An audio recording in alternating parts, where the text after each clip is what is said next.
Olá para você que é inscrito aqui no canal Pão do Advento. Voltamos para a continuação do estudo da lição da Escola Sabatina. Neste trimestre, nós estamos estudando sobre as 3 mensagens angélicas que se encontram lá no livro de Apocalipse. Hoje nós vamos entrar propriamente na mensagem propriamente dita. Então nós tivemos as 2 primeiras lições como um preâmbulo, né, de tudo aquilo que nós vamos estudar aí durante esses 3 meses. E a primeira lição foi sobre o capítulo 12, né, que na verdade é a base, né, para a gente poder chegar no Apocalipse 14, é o 12, o 13, aí depois vem o 14, tá? Na verdade, os 12, 13 e 14 é tudo um bloco só. O Apocalipse não foi escrito originalmente em capítulos e versículos, tá? Na verdade, a Bíblia inteira não foi escrita assim.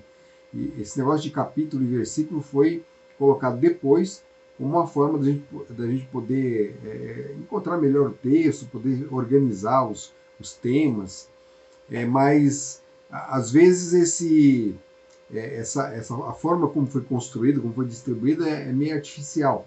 Então, né, os estudiosos na época não viam, né, os blocos de texto exatamente que se encontram nos livros, e às vezes colocavam capítulos onde nem deveriam ter capítulos, né? Na verdade, deveria ser tudo um capítulo só.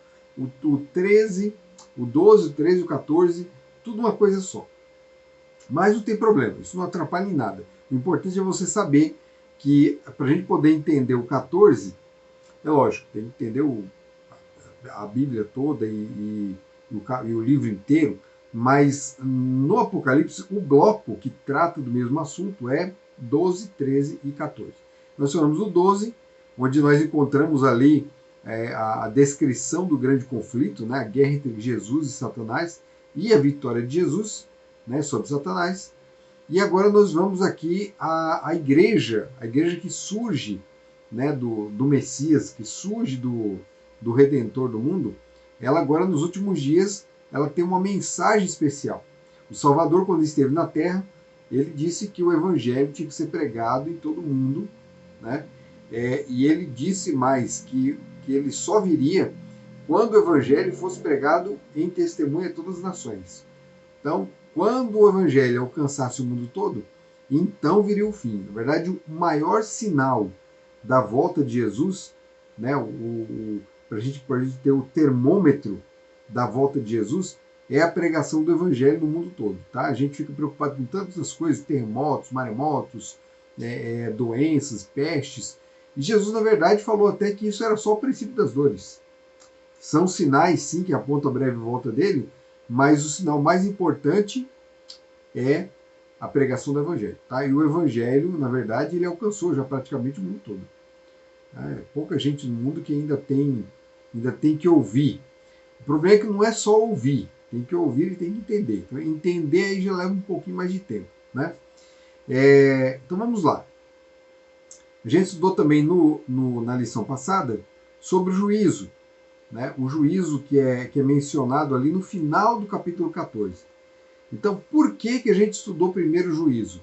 Para a gente entender o seguinte, que as mensagens elas antecedem o juízo final, tá? Não o juízo em andamento, mas o juízo final. Ele antecede. Então, quando as mensagens cumprem o seu propósito, aí vem o fim. Ou seja, tudo casa com o que Jesus disse lá em Mateus. O evangelho pregado ao mundo todo, então virá o fim. Aqui as 3 mensagens cumprem o seu propósito e aí vem o fim. Por quê? Porque essa mensagem nada mais é do que o evangelho. Mas o evangelho aprimorado, o evangelho é chamado de evangelho eterno, como se fosse um título diferente para o evangelho. Por quê?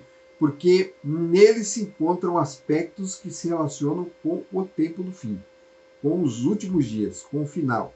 É a última mensagem de advertência ao mundo. É o último trabalho que é feito pela humanidade. Depois disso, vem o fim. Depois disso acaba tudo. Então vamos hoje começar o estudo das 3 mensagens pela primeira mensagem. Nós encontramos isso lá em Apocalipse, capítulo 14, a partir do verso 6. Vi outro anjo voando pelo meio do céu, tendo um evangelho eterno para pregar aos que se assentam sobre a terra, e a cada nação, tribo e língua e povo. dizendo em grande voz: temei a Deus e dai-lhe glória, pois é chegada a hora do seu juízo, e adorai aquele que fez o céu, e a terra, e o mar, e as fontes das águas. Então, vamos ao estudo da mensagem. Lembrando que nós vamos estudar a primeira parte, o verso 6. Tá? Nós vamos nos concentrar no verso 6. Primeira coisa que a gente tem que entender: anjo. Anjo em profecia, o que significa? Anjo em profecia significa ministros, tá? Salvo algum momento onde a cena ela envolva o santuário celestial, por exemplo, o santuário propriamente dito, mas quando ela se encontra, por exemplo, no caso da proclamação do Evangelho, nós devemos entender o anjo como um símbolo do ministério. Lembra que lá, quando vem falando sobre os 7 candelabros, aparece Jesus com 7 estrelas na mão.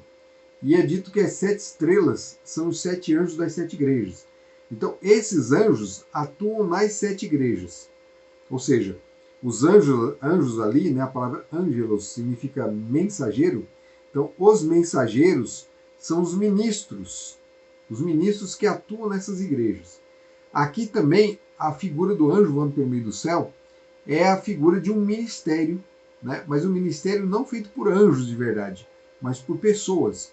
Então, o anjo voando pelo meio do céu aqui simboliza um movimento na Terra, exercido por pessoas, um ministério feito por pessoas, tá? Ou seja, um ministério feito pela igreja. O anjo aqui é um símbolo da igreja, trabalhando, anunciando. A mensagem é vista no céu porque existe urgência, ou seja, o anjo voa pelo meio do céu, a urgência na pregação da mensagem, e nós vemos esse tipo de urgência no Apocalipse todo. Lá quando a gente lê, por exemplo, a mensagem da igreja de Laodiceia, é dito que Jesus está batendo na porta. Isso é sinal de urgência, tá? Porque na cultura judaica, quando você se aproximava da casa de alguém, você já vinha anunciando a distância. Você já anunciava a distância a sua chegada. Então, mas quando a pessoa não estava... havia uma necessidade muito urgente de se comunicar algo, então você já ia direto na porta da pessoa e batia, né, com força. Então, a figura de Jesus batendo na porta é uma figura de urgência. Então, o Apocalipse apresenta sempre a mensagem final como uma mensagem de urgência. Por isso o anjo aparece voando pelo meio do céu, porque é urgente. E no meio do céu porque é visível, né? Não tem como você não ver o que está lá em cima. Você pode esconder as coisas, né? Jesus falou assim, que a sua luz deve ser colocada lá no alto, né? No alto da casa, a vela, né? a lâmpada, para que ilumine a casa toda. Você não pode colocar ela no velador escondido debaixo da mesa, em algum canto assim, porque ela não ilumina tudo. Então, a luz tem que estar visível. E é isso que acontece com essa mensagem, ela é visível. Ela se apresenta no mundo todo, ela não pode ser escondida, tá? Então, mensagem proclamada pela igreja, ela é uma mensagem mundial, porque é dito assim que ela é distribuída, ela tem que ser dada sobre a terra a cada nação, tribo, língua e povo. É para o mundo todo. O mundo todo deve ser alcançado por essa mensagem. E como é que é chamada essa mensagem? É chamada de Evangelho Eterno. Então a primeira coisa que nós temos que saber é o que é Evangelho. Para sabermos o que é Evangelho, eu separei um vídeo aqui, que é um vídeo do Bible Project. O Bible Project é um projeto de cristãos americanos que disponibilizam no YouTube vídeos didáticos assim, muito interessantes sobre a Bíblia de uma forma geral, sobre temas da teologia. E eu separei aqui para vocês, vou colocar aqui, mas se por acaso o YouTube cortar, eu vou deixar o link no final do vídeo para você assistir direto no canal deles, tá? Então eu vou colocar aqui no vídeo, vocês assistam aí e depois a gente volta para o comentário.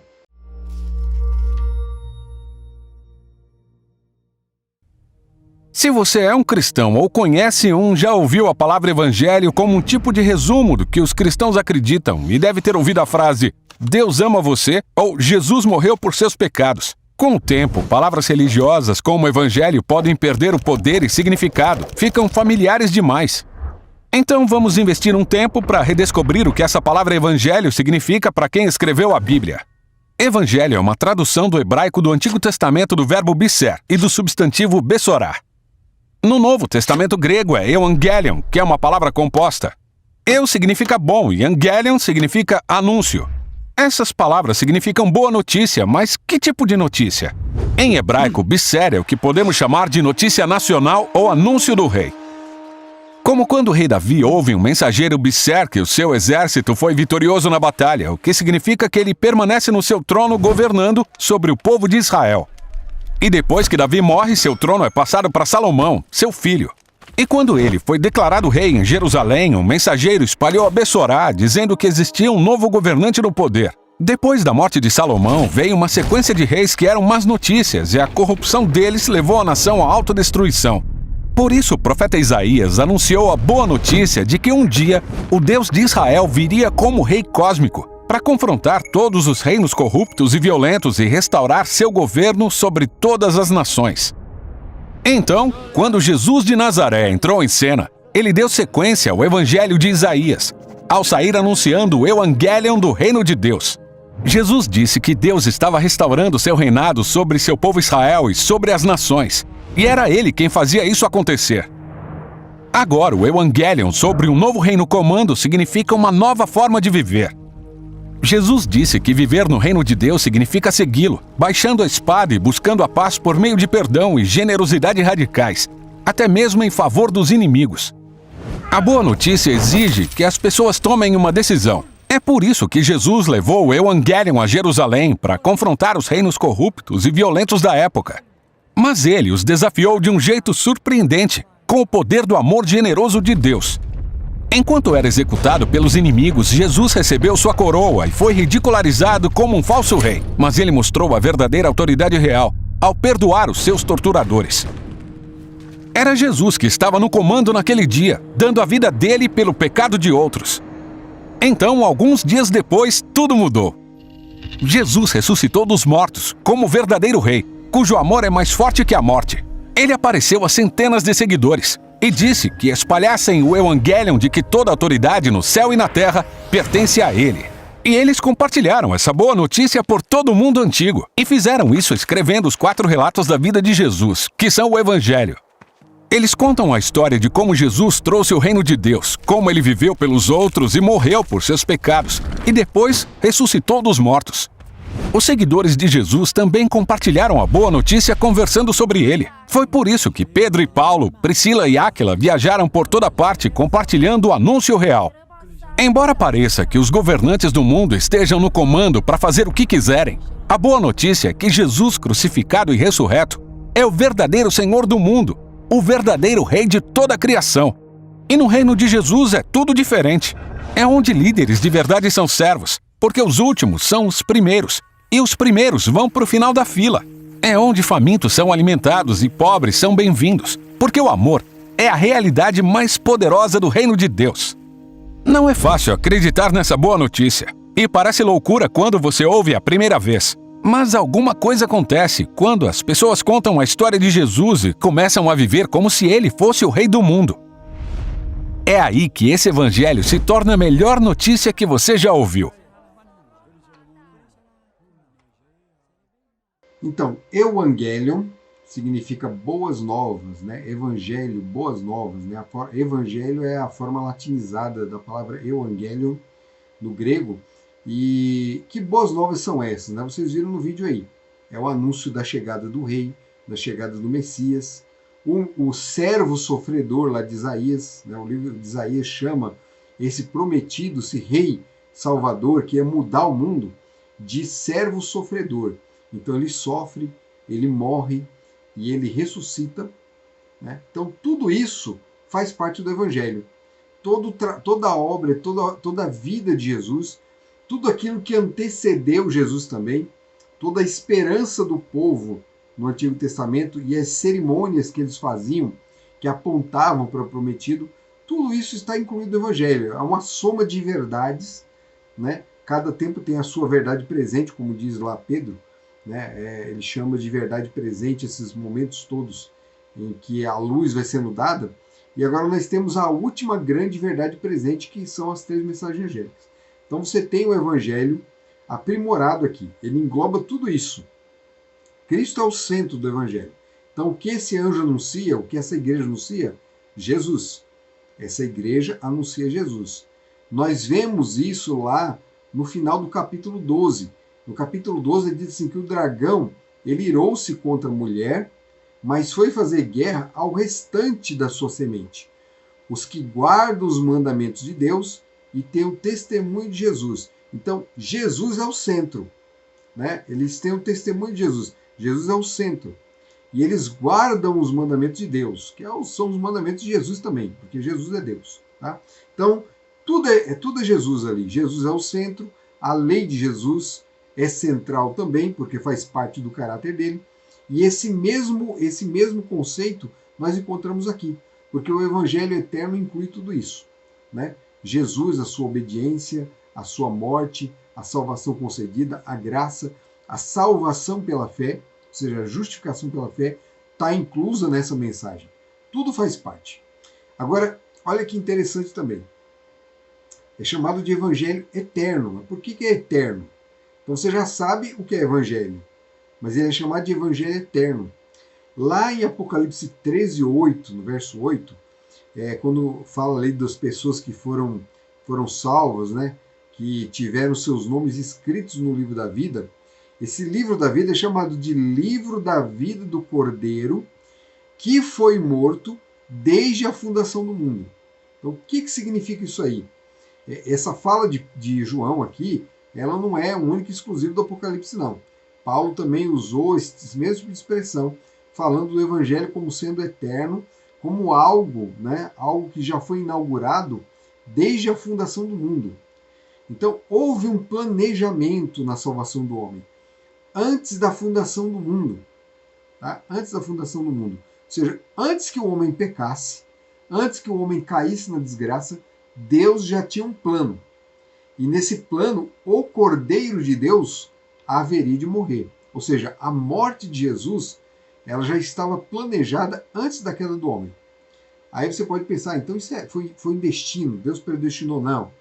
Deus tinha uma solução para um problema. Então, esse problema não deveria ter acontecido nunca. Né? Esse plano não ia precisar ser colocado em prática. Deus tem outros propósitos com o ser humano, coisas que ele vai continuar trabalhando com o ser humano depois que tudo for restaurado. Então, nós não sabemos que coisas são essas. Nós vamos saber ainda. Mas, no momento agora, nós vemos que um plano que já existia desde a fundação do mundo, ele entrou em vigor. E isso também é o Evangelho eterno. Esse plano de Deus é o evangelho antes da queda. Então, o evangelho já existe antes da queda. O evangelho, que é a morte de Jesus para a salvação do pecador, já existe antes da queda. Por isso que é evangelho eterno. É um plano que foi elaborado antes da queda do homem e a vigência dele é eterna. Ele não tem prazo para terminar. Ele não tem fim. Né? Ele vai cumprir o seu propósito no passado, ele cumpre-se na história da igreja no passado, no presente e no futuro. Ele abrange tudo, tá certo? Por isso é evangelho eterno. Então, esse evangelho eterno, essas boas novas de salvação, devem ser anunciados para o mundo todo, como a última grande advertência. Então, você vai entender como isso se torna advertência conforme nós formos estudando as outras mensagens, tá? Então, é advertência desde o início, tá? Porque o Evangelho é advertência desde o início. O Evangelho, ele é uma mensagem de amor e de paz, mas é uma mensagem de juízo também. Então, o homem tem que ficar atento. Se ele ouve o Evangelho, ele tem que tomar uma decisão. Se ele tomar a decisão de aceitar o Salvador, ou seja, aceitar as boas novas para a sua vida, então ele fica em paz. Mas se ele não aceita, se perde. É por isso que no final do capítulo 14, aparece ali a figura de Jesus com a foice para ceifar o seu trigo e levar para os celeiros. E aparece também um outro anjo com a foice também para ceifar as uvas que serão levadas para o lagar e serão destruídas. É o lagar da ira de Deus. Então, qual é o final da mensagem? Salvação e perdição. Salvação para os que aceitam, perdição para os que rejeitam. Qual a sua decisão? Qual a decisão que você vai tomar hoje? Se você não tomou essa decisão ainda, não perca tempo, porque o tempo urge, né? Nós não temos mais muito espaço de tempo para se decidir. Não temos, porque estamos no final da história, no final desse grande conflito já, e não temos tempo também porque a nossa vida é passageira. Eu hoje estou aqui e amanhã posso não estar mais. Se eu não tomar minha decisão logo, amanhã pode ser tarde e eu posso me perder, tá certo? E a mesma coisa eu tenho que pensar a respeito dos outros, porque se a mensagem não chega até eles, eles podem se perder porque não conheceram a verdade. E o sangue recairá sobre aqueles que tiveram a oportunidade de pregar e não anunciaram o evangelho para a salvação de outros. Tá certo? Então o evangelho tem que ser pregado. Pregação do evangelho é questão de salvação. Que Deus abençoe você. Até o próximo vídeo. Tchau.